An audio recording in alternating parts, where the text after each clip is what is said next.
Welcome to this week's edition of The Passion of the Digital Artist. And here he is, that passionate traditional artist himself, Jeff Mueller. I think that's the first one of 2015. Well, yeah, you know, we have to get back to the basics, I think. How you doing, Jeff? I'm good. How about yourself, Xavier? Not too bad. Well, first off, folks, it's good. Things have been great. The really big news. Yes, I am a papa or grandpa. That's gonna be a papa. I'm going to be papa. You are a grandfather, first time. Congratulations. Yes, it was an amazing experience. My daughter actually gave birth right here in our household, so that was on Valentine's Day. Valentine's Day. Welcome Avery James Webb to the world. So you're going to have to get some pictures posted if you haven't already. I know you got them on Facebook, but on your website. Yeah, I've got them on Facebook and on Twitter. Handsome little guy. Yeah, and it's been a lot. It's kind of like you do all these art posts, but the one picture of your grandson, pretty much everybody chimes in. I get, maybe 75, 100 views of my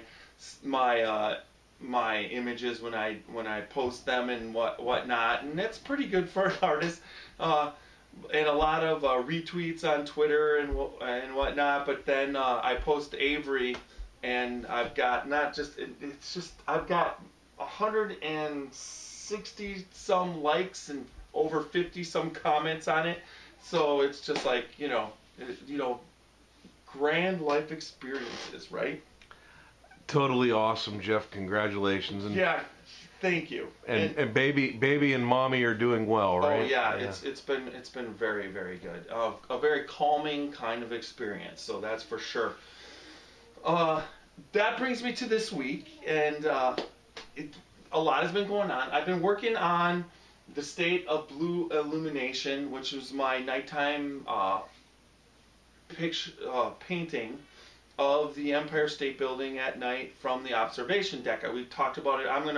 Right now I'm gonna be posting. I'm gonna throw in another time lapse, which is this one is I worked on and worked some things out. It shows a little bit more for all the people who want to see how I go about doing my work digitally.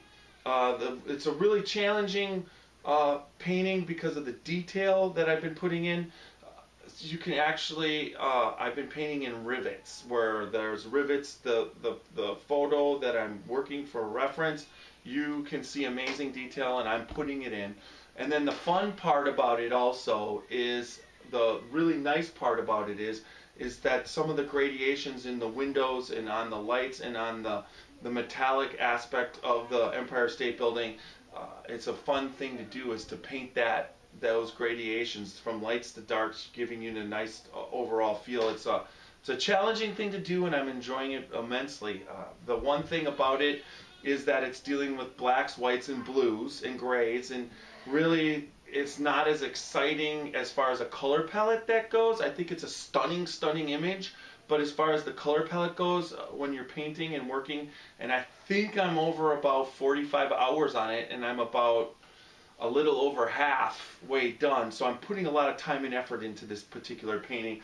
That it's challenging some nights because a lot of times when you're dealing with different colors and having to make color decisions, not just brushstrokes decisions and whatnot, it's a little bit more exciting from a painting standpoint. And in this case, it being a monotone kind of thing, you really having to worry about what you're doing compositionally with color. It really kind of is not as, what would you say, artistically stimulating to create. It's more of a love of the technique and paying attention to detail, which can become tedious. So I'm not able to work long, periods of time. So although today, I worked on it for about 3 straight hours, and yesterday I got about 5.5 hours of straight time in. So I'm kind of sensing that it's getting further along and it's getting a little bit easier. That also brings us to this week. I want to do a shout out to Susan Kelly, who I've been talking to on Twitter. I've known her for a couple years now. We actually made her one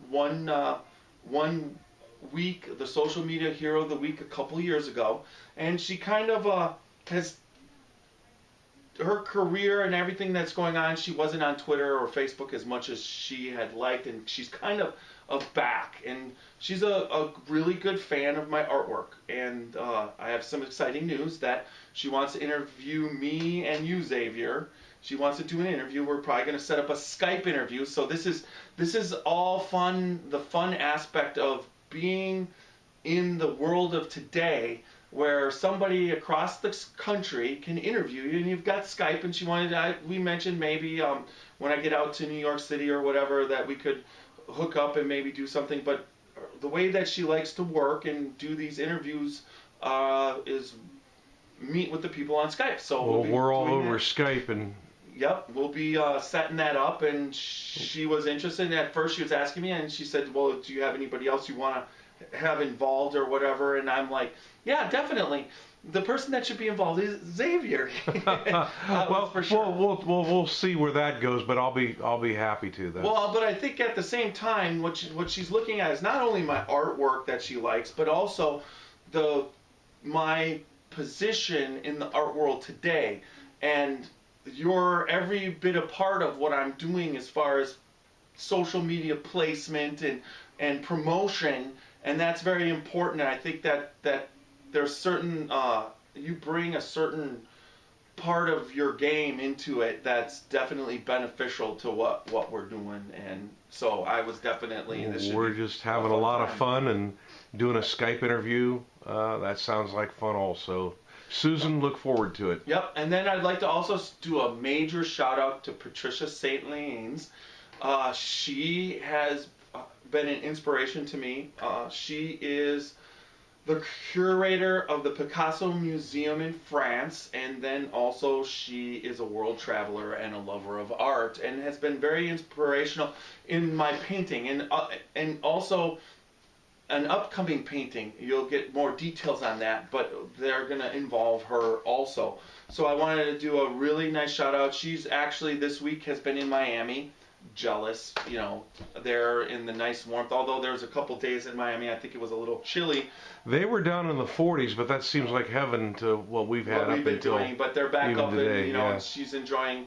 I believe she's been at a show out in Miami and just been soaking in art and artists and that type of thing. And she's just such a promoter of the arts and a world traveler. She's just everywhere, and it's just it's so nice to be able to see things through how she travels and the things that she's seen. And it's also motivation to maybe someday in the future get to that point where I can go out and see the world. It's one of my, what would you say, not just bucket list, but a goal that I'd like to do, and within the next couple of years get to that point where if I want to go to Europe or Italy or France, I can do that, and that's definitely a goal.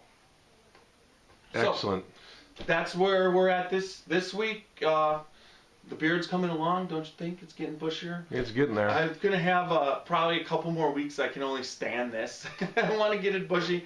We'll see what happens when it changes color, and then it'll probably be back, as it warms up. I'll be getting rid of all the fuzz on my face. But I just, one time in my life, just wanted to know what it's like to grow it all out, Haven't never done that, so we'll see how that goes.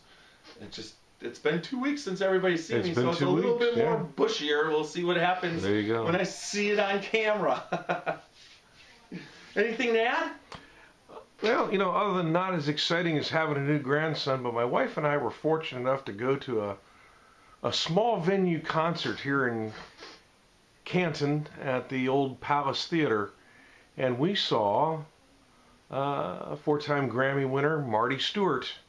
If you're a fan of country music, Marty is a performer and writer for many other stars. He was a guitarist a long time for Lester Flatt and for Johnny Cash, and of course on his own. He's married to another country western legend who grew up here in Ohio, Connie Smith.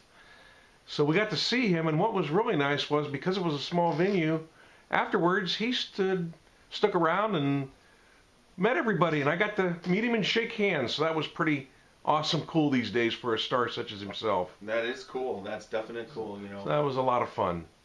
Yeah, it just seems like here in little old Canton, Ohio, which it's going to be a little bit bigger soon when the Hall of Fame expands all its stuff. But you get when people come here, it's usually in a much smaller venue, even all around the outlying areas. It is a and smaller some venue, big but it was people just come. but they seem to attract some names. The most famous one that I remember here in the last couple of years, they actually, at the very same venue we were at to see Marty, they had Bob Dylan. He came and gave a show. Yep. And, it just, for whatever reason, Canton is on the map, and Canton was the destination of Hank Williams when he, unfortunately, passed at an early age.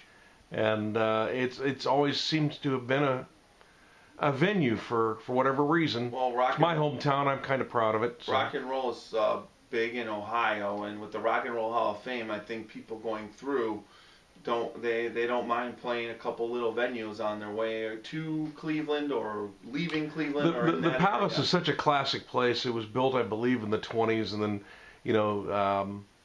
there I believe in the 80s, it went through an extensive restoration. It's a really neat place to go to watch movies, or like I say, if there's a live stage show. So it was just a lot of fun. It was pretty neat. A great shout out to Canton, Ohio, destination of stars.